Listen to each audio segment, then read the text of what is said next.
Andrew Marchand from the New York Post, he had a big story today, essentially stating that joining Friday Night SmackDown, Raw is also out of its exclusive negotiating window. So both properties are on the open market as we speak.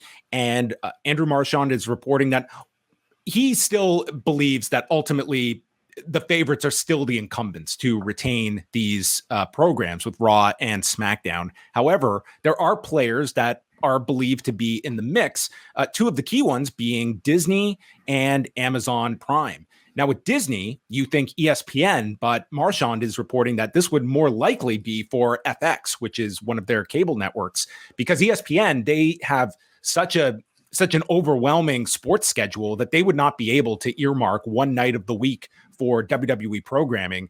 And FX, which has its own original programming, has a much more flexible schedule and therefore would potentially be a fit in all of this. The other is Amazon Prime, which for obvious reasons that we've discussed, they are trying to build out their sports portfolio, and WWE would fit into their strategy and where they're going with. But it's still, I feel, NBC Universal, I think, would stun people for that relationship not to continue.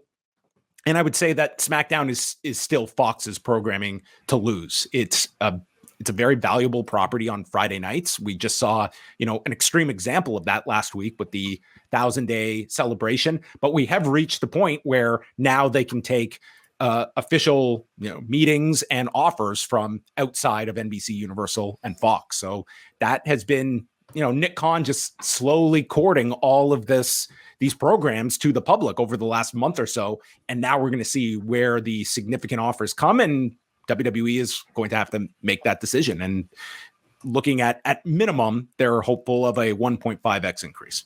Mm-hmm.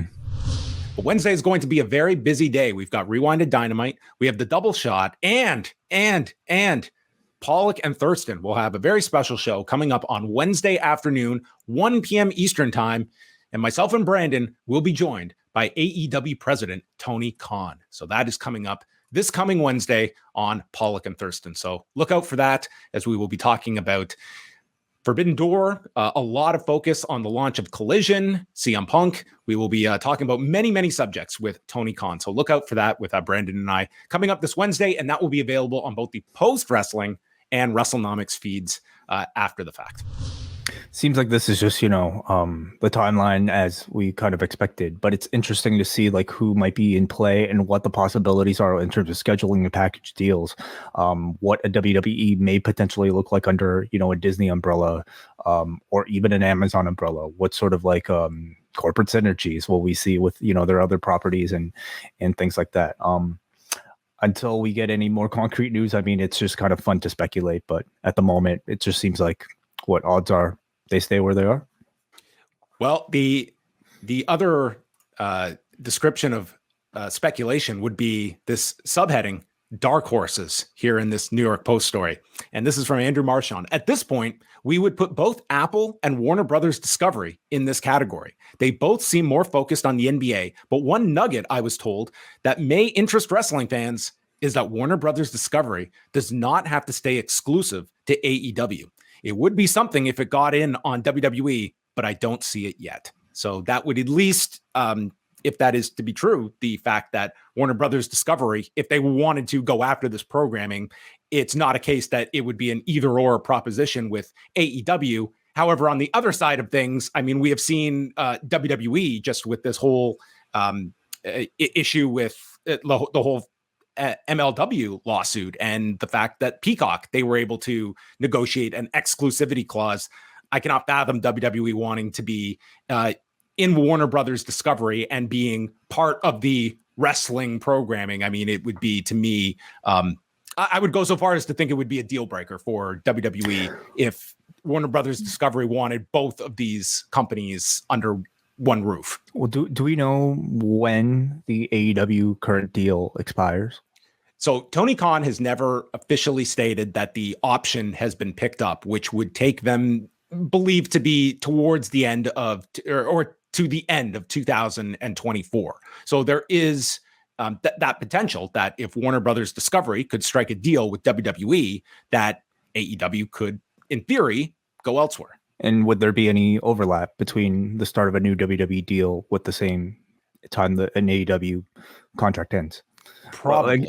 Yeah, there would probably be 3 months there. Like if the AEW, as we believe it, that this extension would take them to the end of 2024, Raw and SmackDown end, it's like September 30th, 2024. So you would have an October, November, December period where in theory, again, highly unlikely, but it's highly unlikely. We have to lay it out, as a possibility. You can't, especially in a world where Warner Brothers Discovery has a minimal or complete divorce from the NBA.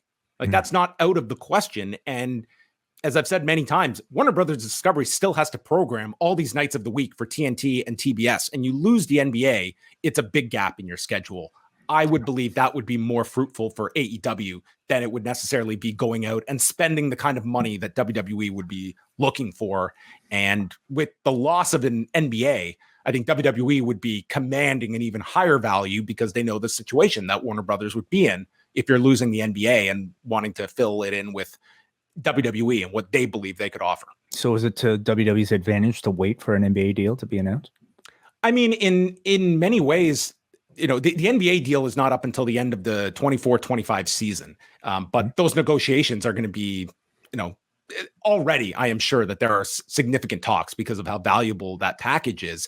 I don't know if it's necessarily a good thing or a bad thing. It's just in many of these different negotiations, that's in the back of your head. If you're negotiating with a Warner Brothers, and this would go for AEW, it's that until that NBA deal is signed, you are somewhat handicapped in programming and knowing what are we playing with and what are we not playing with for the long term. Do we have the NBA? Do we have a portion of the NBA? Or do we have no NBA? Because those are three very different scenarios that you're building your secondary programming schedule around. It's that time of the show where we tell you about the Post Wrestling Cafe, the best place to drop your $6 every month for bonus content. It's a busy week this week. We've got the double shot with our Dark Side of the Ring review. We've got Rewind Away on Thursday, Rewind of SmackDown on Friday, and on Saturday, a brand new show. It's the launch of our new weekly AEW Collision review with 2 hosts that will be joining me. Go to postwrestlingcafe.com and video.postwrestling.com to subscribe.